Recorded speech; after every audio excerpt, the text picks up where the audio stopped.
Para empezar, quería compartir con vosotros mi versículo favorito de la Biblia.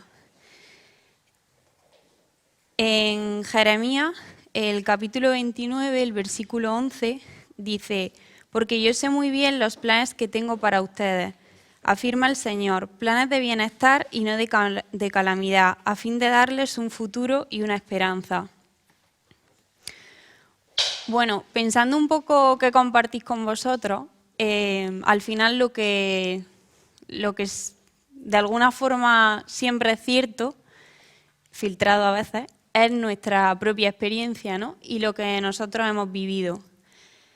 Últimamente he hablado durante la cuarentena y ya unos meses llevaba un tiempo reflexionando acerca de lo que es ese proceso que llega a la conclusión de que dura toda la vida, de entregarle mi vida a Dios. Y justo cuando le daba vueltas sobre qué cosas podía compartir con vosotros, me acordaba de una serie de charlas que he tenido principalmente con gente joven cercana a mí en las últimas 2 semanas, en la que hemos hablado de eso, de lo que era entregarle nuestra vida a Dios y de si lo queríamos hacer, si no, de cómo lo llevábamos. Y saqué 3 conclusiones que al final también se unían a lo que yo he vivido. Bueno, la primera era que nos da miedo, de que muchas veces nos da miedo entregarle determinadas cosas a Dios. La segunda era que vivimos en un mundo en el que, el propio mundo tira y nos piden una serie de cosas que muchas veces no encajan dentro de lo que es entregarle mi vida a Dios. Y la tercera era cómo hacerlo. ¿Qué tengo que hacer? Estas eran un poco las conclusiones que yo sacaba de mi propia experiencia, como os digo, y de lo que he hablado con la gente en esta semana. Bueno, para contaros mi experiencia os voy a dar datos míos.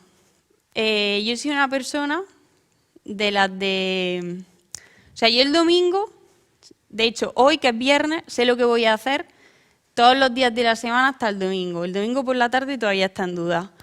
Pero es como que soy súper planificada, súper ordenada. Y entonces, esa necesidad que yo tengo de hacerme planes, de controlarlos, de llevarlos a cabo, al final encaja mal o regular con el tema de decirle a Dios, tú te encargas de esto, que yo me voy a olvidar, ¿no? Eso que dice, no, tú confía en Dios. Sí, claro. Sí, claro.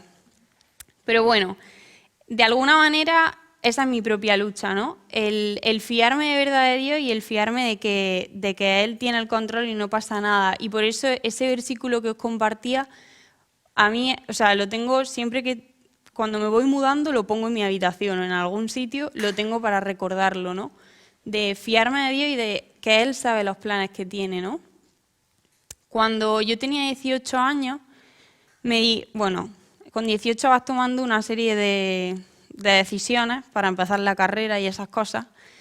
Y entonces me di cuenta de que estaba tomando decisiones o teniendo relaciones que no me venían bien. Estaba intentando al final llevar mi vida como a mí me apetecía y como yo consideraba que tenía que llevarlo, y se me estaba yendo completamente de las manos. Así que recuerdo que un día después de cumplir los 18 me fui a una iglesia y le dije al Señor, mira, esto no me compensa. Lo estoy intentando llevar yo y se me está yendo de las manos, y encima es que ni tengo paz ni soy feliz, porque hay veces que, pues que nos toca no estar súper felices, pero por lo menos tenemos paz, ¿no? Y yo no tenía ni esa paz. Entonces le dije que no me compensaba, pero no me compensaba lo que yo estaba haciendo, y que si al final Él me había creado y Él tenía un propósito para mí, lo mejor que yo podía hacer era darle mi vida, ¿no? Y decirle, de esto te encargas tú y tú me diriges. Y sí que hubo áreas de mi vida que sí que le entregué, y que durante los años, por ejemplo, de la carrera, lo vi muy claro, ¿no? Como fueron mis estudios. yo siento que fue como una decisión de la que me fié de gente que me conocía, que no solo estos exámenes o test que te hacen en el colegio de a ver cuáles son tus actitudes, ¿no? O sea, yo no solo me fié de eso, yo también recé y al final estudié psicología y realmente es que es mi pasión, el ser humano.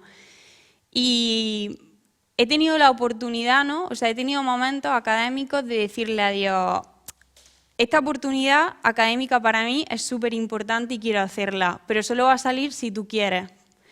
Y al final salía, pero salía mejorada, ¿no? Entonces, bueno, acabé mi carrera y empecé el máster. Y recuerdo que justo antes de empezarlo, unos días antes, me vine de visita aquí. Y en una conversación con Josué, como que yo le transmitía que quería más de Dios, ¿no? Y que quería darme, y bueno, él me dijo, eso está muy bien, dice, pero tú no puedes hacer eso, dice, si no le entregas toda tu vida a Dios. Y al principio es como, hubo cortocircuito, o sea, si yo eso ya lo he hecho, o sea, yo intento rezar, voy a misa, estoy en la comunidad, formación, o sea, qué más tengo que hacer, no? Pero bueno, a medida que avanzaba la conversación me dijo, si tú tomas esa decisión, ¿no? Si la entregas a esas áreas que incluso no quieres entregarle a Dios porque las quieres para ti, si lo haces, Dios no se va a quedar indiferente, porque no se queda indiferente a lo que le decimos. Bueno, yo salí de allí diciendo, pues ya tengo... Recuerdo que cuando volví me dijeron, ¿qué tal en Cantabria? Y digo, bueno, llevo trabajo para casa, ¿no?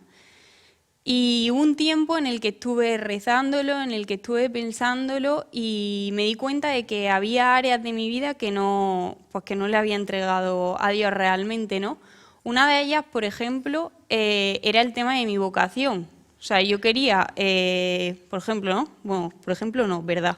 Casarme y tener hijos y punto. O sea, y no existía otra cosa o sea, no di oportunidad a nada más, ¿no? Y me di cuenta de que, por ejemplo, ese área como que me estaba costando un montón. Y siempre era el pensamiento de, ¿y si Dios me pide algo que yo no soy capaz de darle? ¿Y si Dios no? Y yo creo que a veces Dios se ríe de nosotros. O sea, porque al final es como que llego a la conclusión y ya digo, o sea, creo que esto es un trabajo de fondo y que a día de hoy sigo repitiéndomelo con muchísimas áreas de mi vida. Al final, si Dios es un Dios que nos ha creado, es Dios Padre, es bueno. O sea, encima, yo tenía la experiencia de haber experimentado su amor, ¿no? O sea, si eso era real y yo lo había vivido y Él me había creado con un propósito, ¿cómo no voy a fiarme de quien me ha creado para ese propósito? O sea, qué mejor que eso, ¿no? Entonces, al final, es como que muchas veces cuando entro en este bucle, llego a la conclusión de que el miedo ese que tengo no es cierto, ¿no? O sea, si yo me creo eso de verdad y me lo creo, ¿por qué voy a tener miedo, no? Bueno, yo tomé la decisión, ¿no? O volví a dar ese sí grande y es verdad que pasaron cosas, ¿no? Es verdad que pasaron cosas en el sentido de que fui, también por la edad, fui como conociéndome más, encontrando más intimidad con Dios, ¿no? Porque al final le había dicho que me fiaba, ¿no? Y aunque a veces tambaleaba, o sea, me estaba fiando de Él. Y bueno, esta es un poco mi experiencia, pero claro, ¿cómo lo has hecho, Marta? Entonces se me ocurrían, digo, ¿qué puedo compartir? Pues son 4 tips que he hecho yo de lo que es mi experiencia, de lo que yo he hecho de entregarle mi vida a Dios, ¿no? La primera es los sueños. O sea, los sueños que tenemos, ¿dónde está Dios? Puedes tener este sueño, ¿no? Por ejemplo, quiero este trabajo en el que voy a cobrar tanta cantidad y con el que voy a hacer mogollón de cosas. Pues de este sueño, ¿dónde está Dios? Porque si Dios está aquí, está bien, pero hay que saberlo. O sea, hay que saber cuando tenemos un sueño, es importante el saber dónde está Dios en ese sueño. Y si está aquí, saberlo. Y si no quiero que esté aquí, está genial, pero que lo sepa. ¿qué quiero que esté? ¿Qué tengo que cambiar para que Dios esté en el centro, ¿no? O sea, ¿qué decisiones o qué opciones tengo que tomar? El otro tip es, a mí me ayuda mucho escribir. De hecho, cuando alguien me dice, porque está empezando a rezar o algo, yo siempre regalo una libreta. Y es porque a mí me ayuda mucho no siempre, ¿no? Pero de vez en cuando el escribir. Lo que yo rezo, lo que yo le digo a Dios el diálogo es que se lo escribo tal cual. Y me ayuda mucho porque hay veces que tenemos como follones mentales de los que no sabemos muchas veces cómo salir, de los que dices, bueno, no sé qué hacer con esto, no sé qué hacer con lo otro, y te agobias, ¿no? Y a mí me ayuda mucho el escribir y el revisar. Porque hay veces que se nos solucionan las cosas y que la vida nos va llevando, ¿no? Que te levantas a una hora y llegas a la cama y dices, es que no he tenido momentos ni de mirar para el cielo. Y a mí escribir me ayuda a, de vez en cuando, hacer una revisión y ver qué es lo que le he pedido a Dios en el último tiempo, qué es lo que he agradecido a Dios en el último tiempo, qué es lo que he necesitado. Y también veo si eso se me ha dado o no, ¿no? Y cómo estoy. Porque hay veces que nos creamos necesidades y otras que las tenemos y nos responde, ¿no? Y yo creo que no se trata de espiritualizar todo, pero sí de no olvidarnos, ¿no? Me cuesta muchísimo espiritualizar, entonces soy del otro equipo, de los que no espiritualizan nada. Y a mí sí que me ayuda el revisar y el decir, es que realmente aquí está la mano de Dios, ¿no? En mi vida. La tercera es la actitud. La actitud de esto es por y para Dios y yo ante quien respondo es ante Dios, ¿no? Yo creo que todo en general, el ser humano tiende a la comparación, a decir, a ver qué hace tal persona y creo que incluso nos educan para eso, ¿no? A ver, ahora que han salido las notas de selectividad ahora, las adjudicaciones para la carrera. Y claro, al final es una competición constante. O sea, no es vocación o no, es competición constante, ¿no? Y es el compararte, ¿no? Y yo creo que a alguien que no haya conseguido la nota y tiene al lado otra persona que sí la ha conseguido, yo entiendo que te compares, ¿no? Y que a veces no salen automáticos.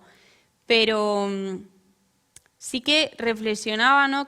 El cómo podemos intentar controlar esos pensamientos que enseguida nos vienen de compararme, qué bien le va a esta persona, mira lo que ha conseguido, mira qué trabajo, mira qué ascenso, mira qué familia, ¿no? Y en vez de compararnos, o sea, si ese tiempo que estamos comparándonos con otros lo dedicáramos a otras cosas, como por ejemplo a ver cómo está mi vida, qué es lo que quiero, hacia dónde tiro, ¿no? Yo recuerdo que cuando tenía 17 años, pues hasta los 20 o así, yo vivía rodeada de gente que cantaba muy bien. Y en la comunidad también me pasaba, que cantaban bien, alababan, y yo me empecinaba y decía, yo no canto, bueno, quien me conoce sabe que tengo un oído enfrente del otro. Entonces, cuando veía a la gente cantar era como, es que no tengo dones. O sea, es que si yo no sé cantar, ¿qué voy a hacer, no? Y cuando acepté que ese no era mi don y que no pasaba nada, y me centré en realmente, a ver, Dios, ¿tú qué me pides? O sea, ¿dónde puedo servir, no? Cuando me centré en eso y en darme cuenta de que todo es importante, o sea, tú no estás alabando, bueno, pues igual puedes recoger algo que se ha caído, ¿no? Y me ayudó también a valorar todo, ¿no? A valorar que es importante todo, es importante quien se encarga de limpiar, quien se encarga de ordenar, quien se encarga de tener un ambiente adecuado, ¿no? Y creo que muchas veces vivimos así, ¿no? Comparándonos y viendo a ver qué hace esta persona o qué no hace, ¿no? Y esa actitud de yo ante quien respondo es ante Dios, ¿no? ¿Y qué me pide Dios? Y esto lo hago por y para Dios, ¿no? El cuarto y último, luego hago repaso por si se ha olvidado, es el no montarse películas. Bueno, esto es que somos expertos. O sea, quizás es porque yo he estudiado psicología y digo, yo muchas veces decía, si la mitad de la gente no es nos montáramos películas. O sea, yo creo que el paro de los psicólogos aumentaría muchísimo. Y lo creo porque muchas veces nos montamos una película y encima no la creemos, en vez de contrastarla, ¿no? Y pensaba, ¿no?, en las películas que yo me he ido montando, y os voy a contar una, que fue, pues no llega al año.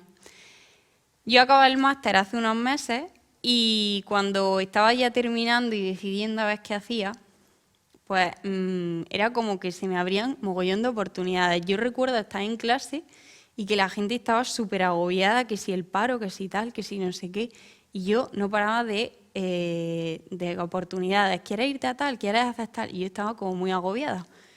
Y recuerdo que 2 personas que conozco me dijeron, conocemos a una psicóloga que trabaja con familia. No sé, era como el trabajo, o sea, mi sueño es trabajar de psicóloga familiar, y era como el trabajo de mis sueños. Solo había un problema, y es que era en Boston. Entonces, estaba un poquito lejos. Pero, pues yo dije, pa'lante. Hice la entrevista. Y recuerdo que cuando estaba a mitad de la entrevista dije, si es que esto yo no lo quiero. O sea, me había montado una película, encima yo me había visualizado en Boston y todo. Pero yo no quería eso, no era nada de lo que había hablado durante los últimos meses, ni nada, o sea, no quería, ¿no? Y recuerdo que cuando acabé la entrevista llamé a un hermano de comunidad y le dije, digo, estaba en la entrevista y digo, los ordenador no paraba de apagarse, y yo lo que quería era que la entrevista acabara. Digo, porque es que, o sea, no quiero eso, ¿no? Y tampoco, a mí me habían dicho, lo importante es que tú estés bien con Dios, ¿no? Y al final puede que diera igual o no la decisión que yo tomara de irme o no irme, pero yo no quería eso.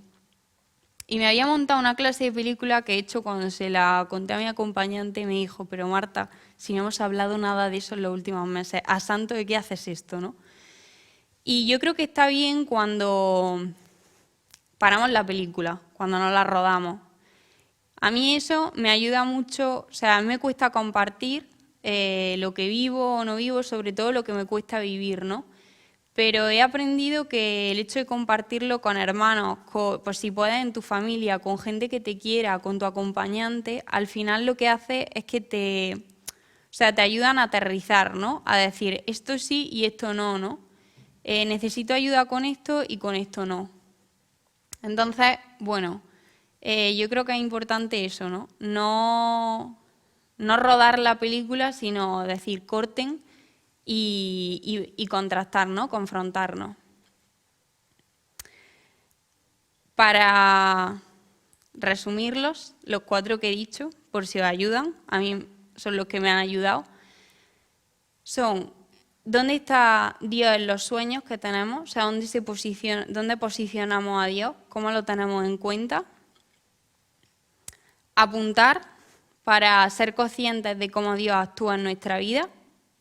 Tener una actitud de yo respondo ante Dios, y esto es por y para Dios, ¿no? De no compararnos, de no buscar paliar esa necesidad que a veces tenemos los humanos de reconocimiento y de saber el por qué y por quién hacemos las cosas.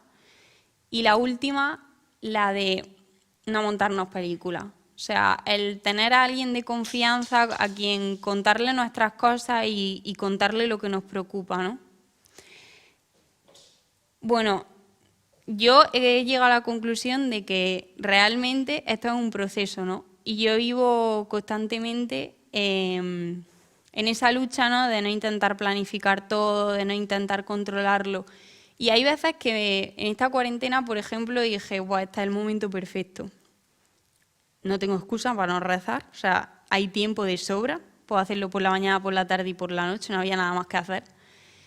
Y me di cuenta de que incluso cuando intento no controlar, estoy intentando controlar el no controlar. Es un poco complicado. Pero era como que me iba a mis cosas y no me centraba en Dios realmente en la oración, ¿no? Pero sí que he sentido cómo Dios al final reconduce, ¿no? Y da igual, al final lo que hacemos es para nosotros, ¿no? Una persona una vez me decía, bueno, es que en realidad, Marta, da igual lo que haga, porque Dios siempre perdona, ¿no? Pero yo creo que es importante tenerlo en cuenta en las decisiones que tomamos en nuestra vida, el saber dónde está, porque al final las consecuencias nos las llevamos nosotros, ¿no? El hijo pródigo volvió a casa y a mí me encanta esa historia, ¿no? Porque creo que al final es lo que vivo constantemente con Dios, ese volver a casa, ¿no? Pero las consecuencias de lo que hacemos, ahí están, ¿no? Lo guay es que, pues Dios, o sea, es como... Para mí la experiencia de amor de Dios es de las pocas cosas que me ha hecho llorar, ¿no? El ser consciente hasta donde puedo ser consciente de cuánto me quiere, ¿no? Y de que si yo le entregaba mi vida, estaba bien, porque Él me había pensado. Y a mí me ayuda mucho el pensar en gente que me quiere mucho o que yo quiero mucho, ¿no? Y pensar que es que Dios me quiere todavía más. Entonces, bueno, esto era un poco así brevemente lo que quería compartir, ¿no? Al final, para mí la base han sido la oración y la comunidad y la gente que me quiere, ¿no? Entonces, bueno, os animo a ello